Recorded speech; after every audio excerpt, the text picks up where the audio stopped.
नमस्कार बंधुरा शीतकाले किछु स्पेशल रान्ना किन्तु सेगुलो शीतकाले ना खेले एकदमई शीतेर दुपुरटा मने हय ना। आजके ताई तैरी करछि शीतेर दुपुरेर खाওয়ার मतो एकटा स्पेशल रान्ना जेटा एकदम खूब सहज भावे तैरी करा और सकलेई जानेन। এই রেসিপিটা নতুন কিছুই নয়, তবুও চেষ্টা করছি আমি আমার মতো করতে।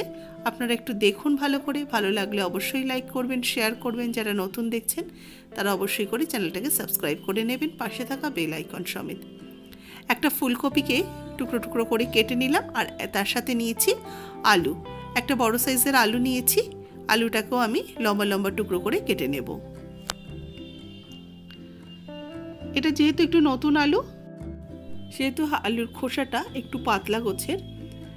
আলুটাকে লম্বা করে কেটে নিয়েছি আর নিয়েছি এখানে ট্যাংরা মাছ। শীতকালে ট্যাংরা খেতে ভীষণ ভালো লাগে। এই ট্যাংরা মাছ পরিষ্কার করে কেটে ধুয়ে জল ঝরিয়ে রাখা রয়েছে। এর মধ্যে লবণ, হলুদ আর একটু সরষের তেল মাখিয়ে নেব। সরষের তেলটা দিলে ট্যাংরা মাছ যখন ভাজবো তখন কিন্তু এটা ফেটে গায়ে আসার সম্ভাবনা থাকে না। এবার কড়াইতে আমি তেল দিয়ে দিয়েছি। তেল গরম হলে একটা একটা করে মাছগুলোকে দিয়ে এগুলোকে ভেজে নেব। তবে গ্যাসের আঁচটাকে অবশ্যই কমিয়ে রাখবেন। গ্যাসের আঁচ কিন্তু বাড়ানো থাকলে ট্যাংরা মাছ ফেটে অবশ্যই করে একদম গায়ে আসবেই। যতই আমরা তেল কিংবা আটা এইসব মাখিয়ে ভাজি না কেন, সেই জন্য আঁচটাকে কমে রাখলে গায়ে ফেটে আসার সম্ভাবনা থাকে না। এবার আমি এক পিঠ হয়ে গেলে উল্টে দিচ্ছি, উল্টে আরেক পিঠ ভালো করে ভেজে নেব। ভালো করে মাছটাকে ভেজে নিয়েছি, দেখুন বেশ লাল লাল করে ভাজা হয়ে গেছে। এবার এই মাছগুলোকে আমি উঠিয়ে রেখে দেব আর নেক্সট ব্যাচের যে মাছগুলো রয়েছে সেগুলোকেও একইভাবে ভেজে নিচ্ছি। তবে এগুলো একদম ফ্রেশ ট্যাংরা মাছ, খুব বেশি কড়া করে ভাজিনি, আমি হালকা করেই মাছগুলোকে ভেজে নিয়েছি।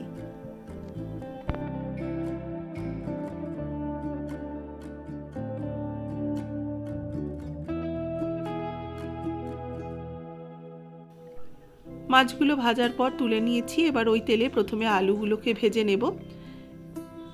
এই অল্প তেলে রয়েছে তার মধ্যে আলুগুলোকে আগে ভেজে নিচ্ছি। আলুর মধ্যে সামান্য একটু লবণ দিয়ে দিলাম। লবণ দিয়ে আলুটাকে একটু লাল করে ভেজে নেব। একটা টিপস দিয়ে রাখি, প্রথমে ফুলকপিটাকে ভাজবেন না, তাহলে এই যে তেলটুকু রয়েছে তেলটা সম্পূর্ণটা টেনে নেবে। আবার আলু ভাজার সময় আবার এক্সট্রা তেল দিতে হবে। সেই জন্য ফুলকপিটাকে সবসময় যে কোনো সবজির ক্ষেত্রেই বলছি শেষে ভাজবেন। তার আগে যদি আলু বা অন্য কোনো সবজি দিয়ে থাকেন সেগুলোকে আগে ভেজে তুলে নেবেন, তারপরে অবশিষ্ট তেলে ফুলকপিটাকে ভেজে নেবেন। এই যে এই তেলটুকু রয়েছে, এবার এর মধ্যে আমি ফুলকপিটা দিয়ে দিলাম। ফুলকপিটা তো একটু সামান্য হলুদ গুঁড়ো আর সামান্য একটু লবণ দিয়ে ফুলকপিটাকে একটু হালকা ব্রাউন কালার আসা পর্যন্ত ভেজে নিচ্ছি।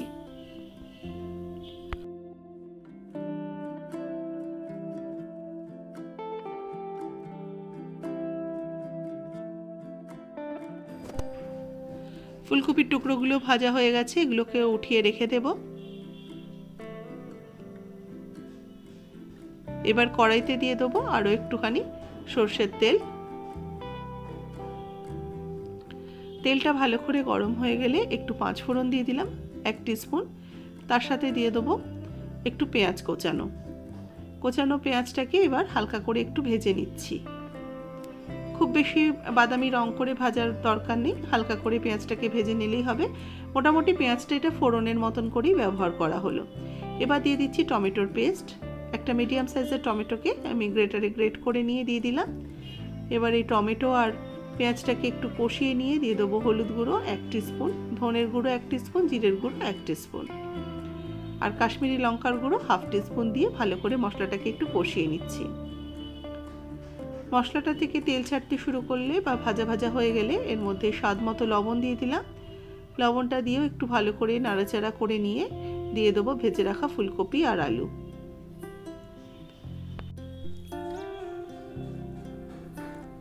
ফুলকপি আলু দিয়ে মশলাটাকে একটু কষিয়ে নেব।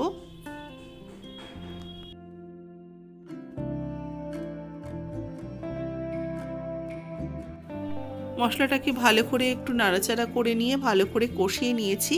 এবার এটাকে ঢাকা দিয়ে রেখে দেব। কিছুক্ষণ ঢাকা দিয়ে রেখেছিলাম, মিনিট 2।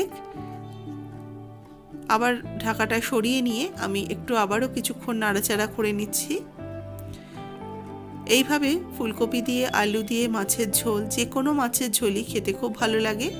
রুই কিংবা কাতলা মাছ তো আমরা খেয়েই থাকি, ট্যাংরা কিংবা বাটা এই ছোটো মাছ দিয়েও আপনারা অবশ্যই ট্রাই করতে পারেন এই ফুলকপি আলুর ঝোলটা।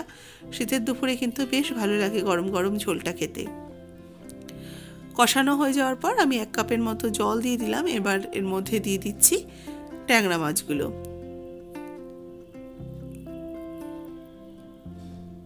ট্যাংরা মাছটা দিয়ে এবার হালকা করে নাড়াচাড়া করে নিয়ে ট্যাংরা মাছটাকে একটু ফুটতে দেব ঝোলের মধ্যে, আর আলু ফুলকপিটাকেও একটু সেদ্ধ হতে টাইম দিতে হবে। এবার এটাকে আবারও একটু ঢাকা দিয়ে রেখে দিচ্ছি, আর তার সাথে 3-4টে কাঁচা লঙ্কা চেরা দিয়ে দিলাম। মিনিট 5 একটু হাই ফ্লেমে ঝোলটাকে ভালো করে ফুটিয়ে নিয়েছি।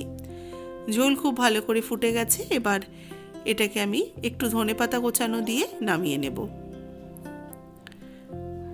অল্প একটু ধনেপাতা কোচানো ওপর থেকে ছড়িয়ে দিচ্ছি।